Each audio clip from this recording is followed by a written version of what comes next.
The secret no one tells you about goals. Goals are not about things, they're about feelings. When we set goals, we often imagine specific things. A house in Miami, a new car, a higher salary. But here's the truth, you're not chasing the house, you're chasing how you'll feel when you have it. The real goal is that feeling. Proud, safe, free, successful, loved, respected. We think goals are about things, but really goals are about emotions. The brain doesn't think in details, it thinks in feelings.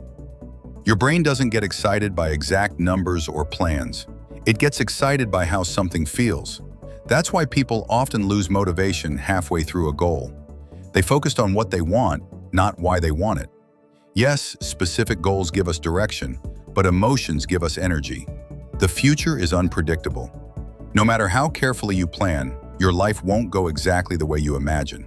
There are too many variables, too many unknowns. So instead of trying to control every detail of your future, ask yourself a better question. How do I want to feel in the future? That answer is your compass. That feeling can come in many forms and in many different situations. You don't need to obsess over what it will look like. Just stay true to how you want to feel. Work with what you have now. Right now, you're in a specific situation. You have certain resources, responsibilities, and opportunities. Use them. Maybe it means taking on more responsibility. Maybe it means asking for a raise. Maybe it means starting something on the side. Whatever it is, use what you have now to move in the direction of that desired feeling. As you grow, new, bigger opportunities will open up, step by step. Don't try to draw the full picture. Trying to paint your future life in perfect detail can backfire. Why? Because life rarely goes to plan, and that mismatch can lead to disappointment. Instead, choose a direction, a vector, based on how you want to feel. Keep moving that way.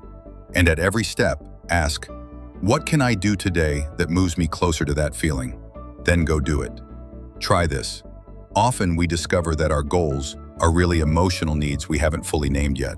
This simple exercise helps you get clear on your real goals, the emotional ones. Write down things you want in the future.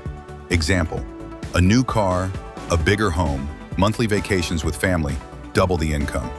Now ask, what feeling is behind each of these?